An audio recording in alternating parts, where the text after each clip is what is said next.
Fedón o del alma. Fedón o del alma es un diálogo platónico narrado por Fedón para su interlocutor Equécrates, aunque los que dialogan en sí son principalmente Sócrates, Simias y Cebes.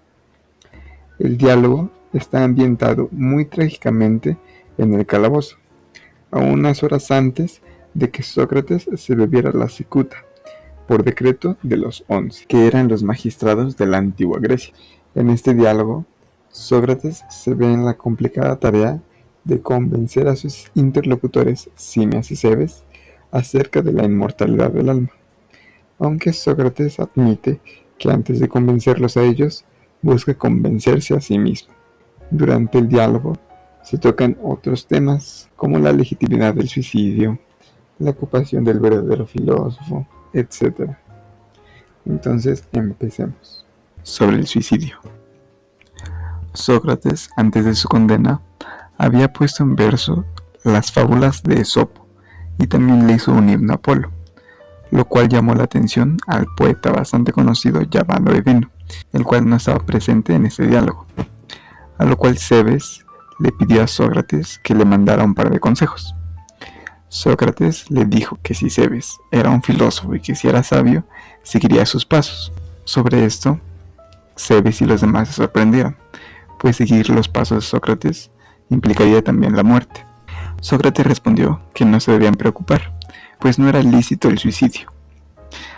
Entonces, Cebes, confundido, preguntó: ¿cómo puedes estar de acuerdo, Sócrates, en que no sea lícito matarse, pero aconsejas seguir tus pasos, siendo que hoy te diriges dichoso a tu muerte? Sócrates, quien está en contra del suicidio pero no de la muerte, dice lo siguiente: el vivir es para todos los hombres una necesidad invariable, una necesidad absoluta, aun para aquellos que la muerte sería mejor que la vida. Verás también, como algo asombroso, que no está permitido se procuren el bien por sí mismos aquellos para los que la muerte es preferible a la vida, y que estén obligados a esperar a otro libertador. Los hombres que estamos en este mundo nunca podemos abandonarlo sin permiso. Los dioses tienen la necesidad de los hombres, y estos le pertenecen a los dioses. ¿No te enfadarías muchísimo, Cebes, si uno de tus esclavos se matara sin orden tuya, y no le castigarías con todo rigor si pudieras? Entonces, es muy justo sostener que uno no se puede suicidar, y que es preciso esperar que Dios nos envíe una orden formal de abandonar la vida, como la que hoy me manda a mí. Entonces, Sócrates sostiene que una de las razones por las que el filósofo desea voluntariamente la muerte es porque los dioses así lo quieren. Cebes, muy dudoso, le dice: Sócrates, me parece completamente desprovisto de razón que los filósofos no estén disgustados de salir de la tutela de los dioses y de dejar una vida en la que los mejores gobernantes del mundo quieren tener buen cuidado de ellos. Un hombre prudente y sabio desearía siempre estar bajo la dependencia de lo que es mejor para él. Por eso pienso que los sabios deben afligirse por tener que morir, y que solamente los locos se alegran. Es decir, en resumen, Sócrates no le teme a la muerte, de hecho se alegra por ella, pero cree que uno debe morir cuando los dioses lo crean así necesario. Cebes, por el contrario, dice que la muerte, en cualquier caso, es una desgracia. Sócrates agrega que él espera reunirse con hombres justos cuando muera, y que encuentre dioses que lo traten bien. Cebes, escéptico, le pide razones para creer eso, y Sócrates accede diciendo: no creo que exista ocupación que convenga más a un hombre que pronto va a partir de este mundo que la de examinar bien y procurar conocer a fondo qué es este viaje.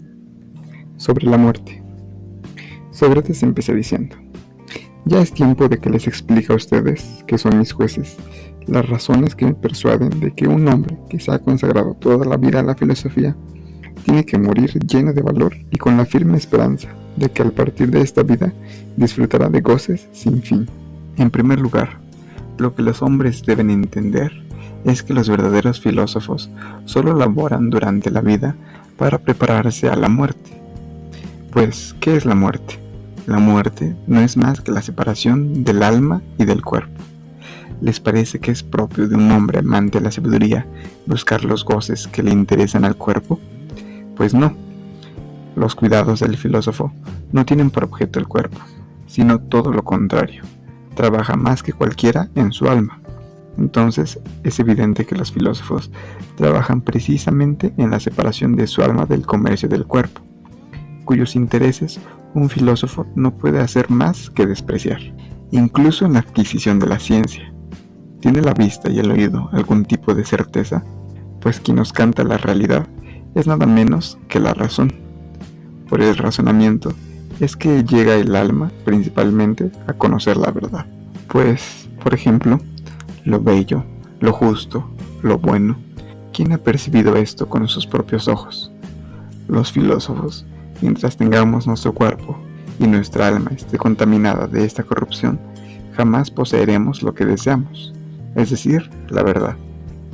El cuerpo no conduce nunca a la sabiduría. ¿Quién provoca las guerras, las sediciones y los combates, si no es el cuerpo con todas sus pasiones?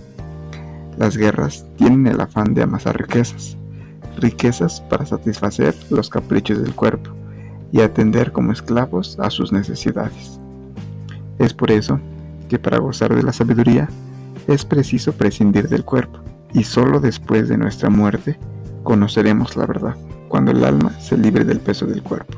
Por lo tanto, si alguien huye y teme a la muerte, es porque ese alguien no ama la sabiduría, sino a su cuerpo. Así, la templanza, la moderación y la fortaleza son propias de un filósofo. Lo que el resto de hombres entienden por alguien fuerte, por sufrir con valor el mayor mal, que según ellos es la muerte, en realidad son fuertes porque tienen miedo, lo cual resulta por lo menos ridículo. Cebes se muestra convencido por esto, pero difiere con Sócrates en que el alma sea inmortal, así que le pide razones nuevamente sobre la inmortalidad del alma. Sócrates pretende defender la hipótesis de que las almas, al dejar este mundo, van a los infiernos, para después volver a la vida. Así, lo que perece en esta transición llamada muerte es el cuerpo, pero el alma permanece intacta, dando una especie de vuelta entre los que perecen y los que persisten. Para defender esta idea, se vale de diferentes argumentos que vamos a comentar a continuación. Las cosas nacen de sus contrarios. Sócrates dice que es de absoluta necesidad que las cosas que tienen sus contrarios nazcan de ese contrario, y que lo hacen a través de un medio. Sócrates dice que lo más fuerte procede de lo más débil, y que lo más rápido de lo más lento. Pues, por ejemplo, cuando algo aumenta, ¿no es preciso que antes fuera más pequeño? Cuando algo empeora, ¿no es porque antes era mejor? Cuando algo se vuelve injusto, ¿no decimos que antes era justo? Entre una cosa mayor y una menor, el medio del que hablábamos antes puede ser el crecimiento o la disminución. Entonces, ¿la vida tiene su contrario? Pues sí, la muerte. Si son contrarios, ¿nacen la una de la otra? Pues parece que sí. ¿Qué es lo que nace después de la muerte? Pues la vida. Entonces, de lo muerto es de donde nace la vida. Así parece. ¿Por qué medio lo consigue? Por el de revivir. Entonces, necesariamente, los vivos nacen de los muertos, lo mismo que los muertos de los vivos.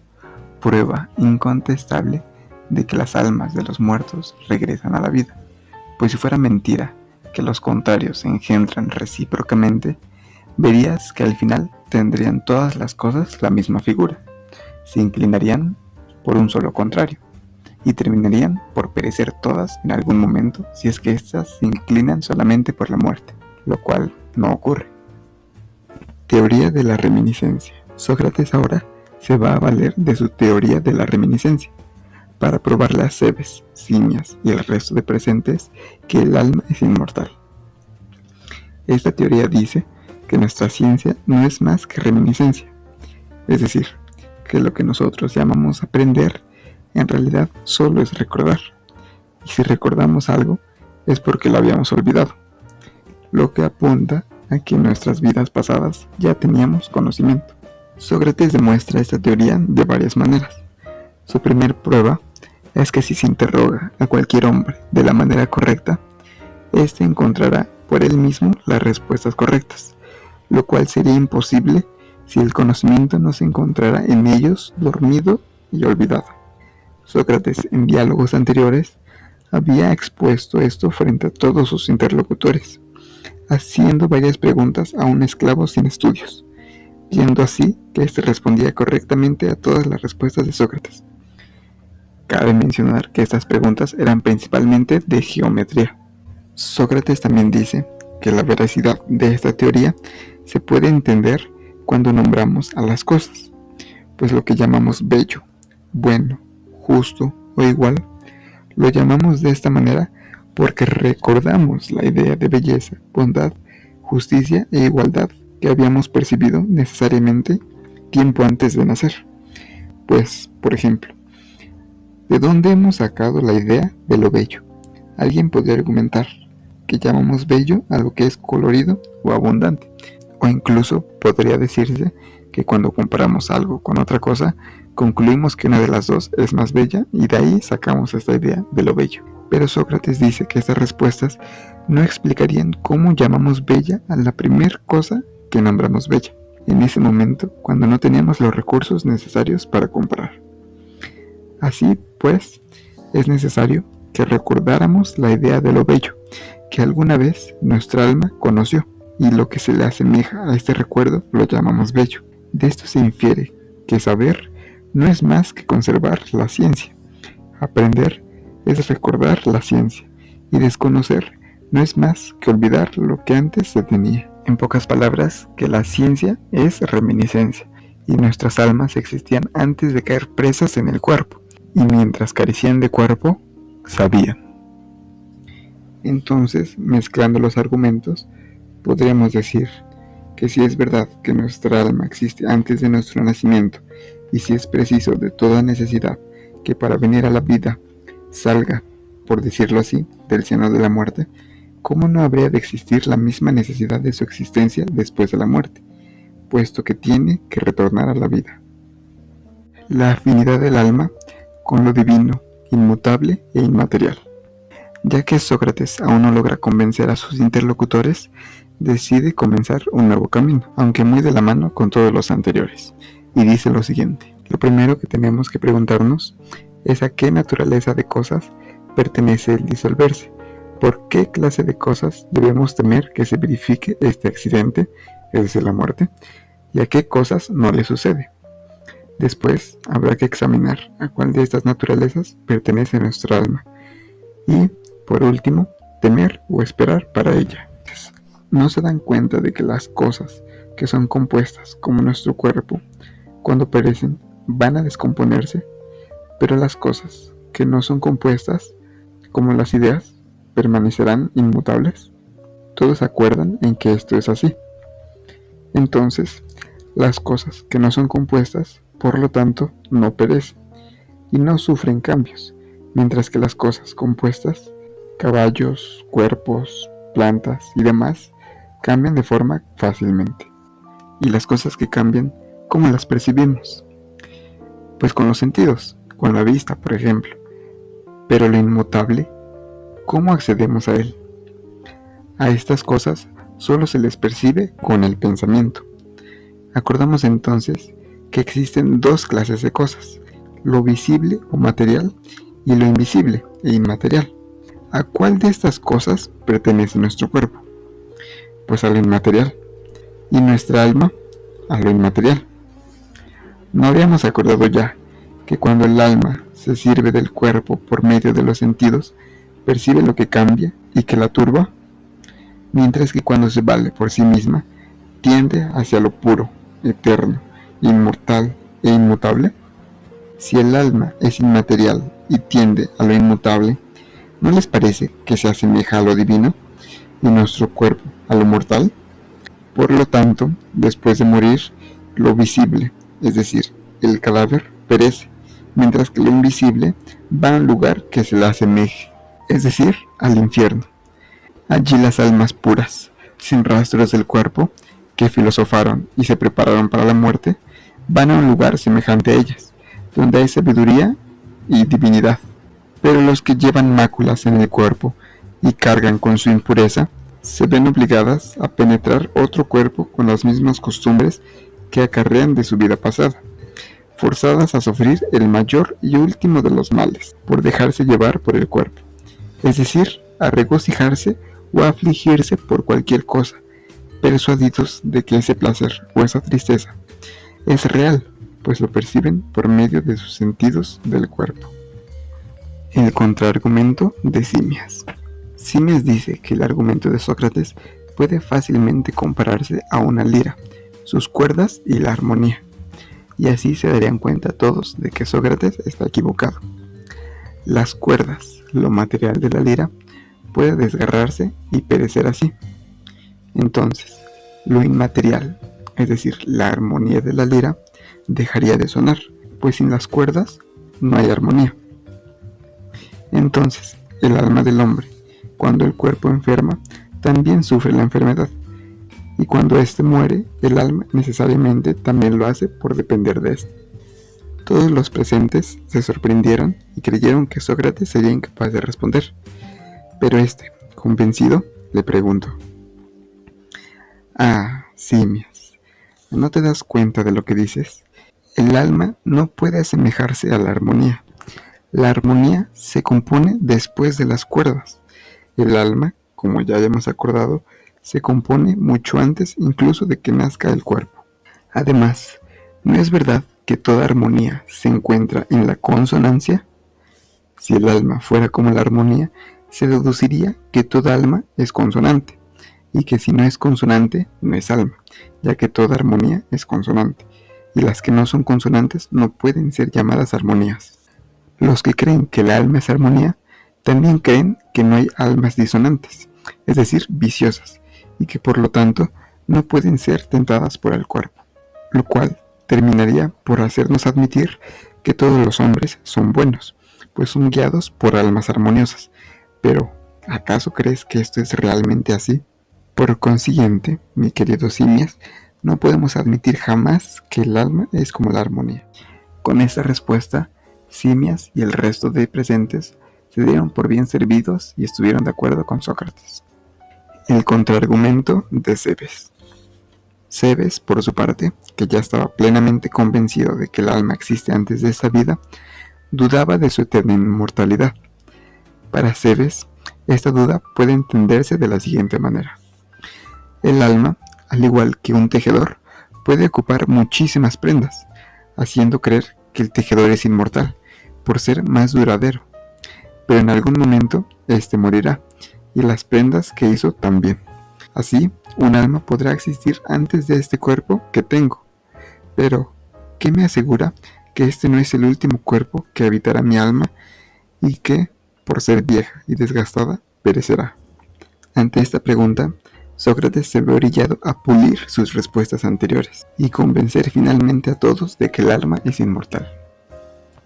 La exclusión de los contrarios y el mundo de las formas.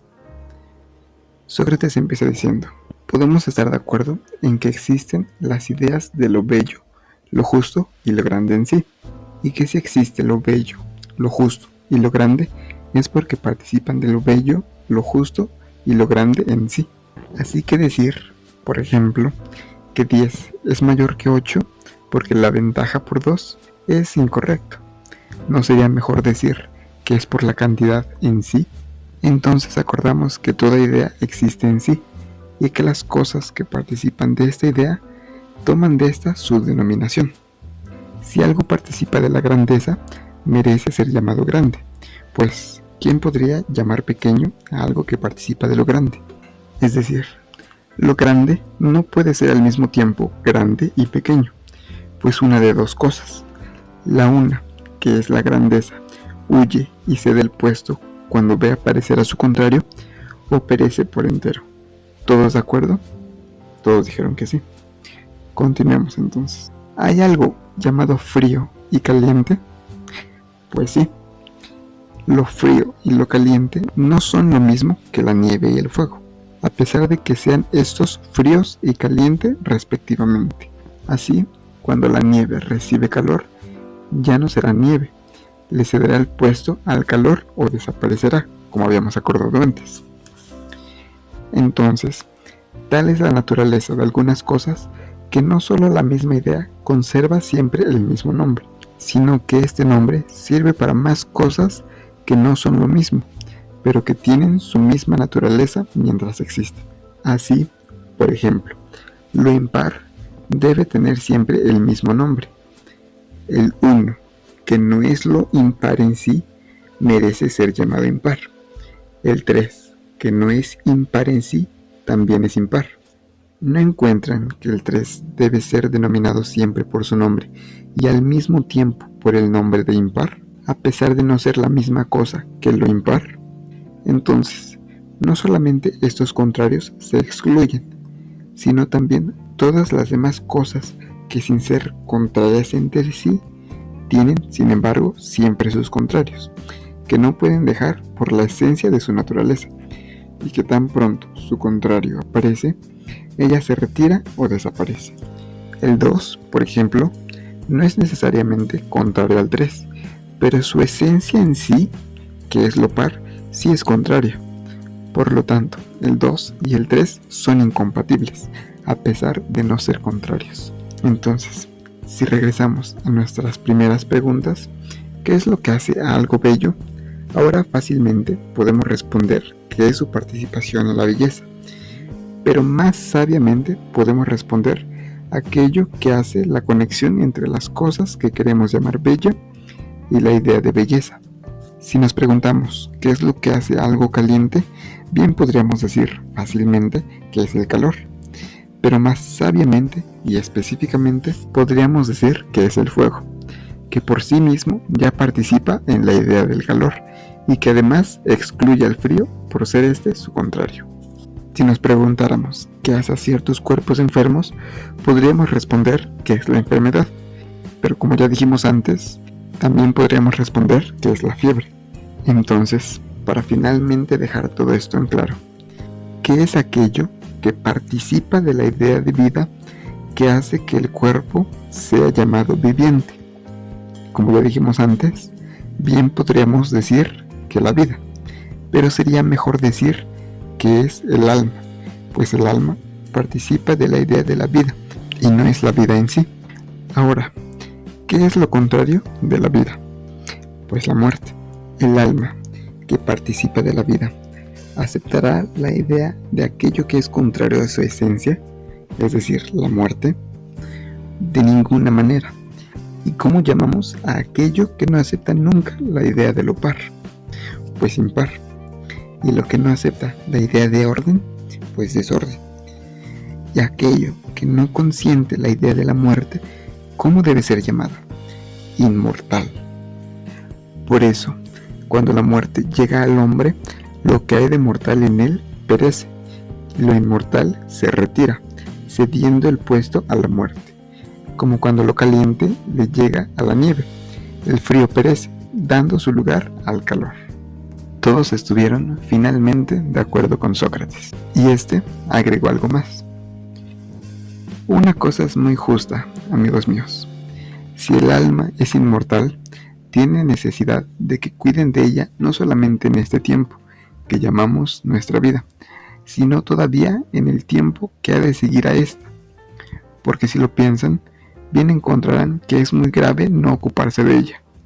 Si la muerte fuera la disolución de toda existencia, tendrían los malos una gran ganancia después de la muerte, libres al mismo tiempo de su cuerpo, de su alma y de sus vicios.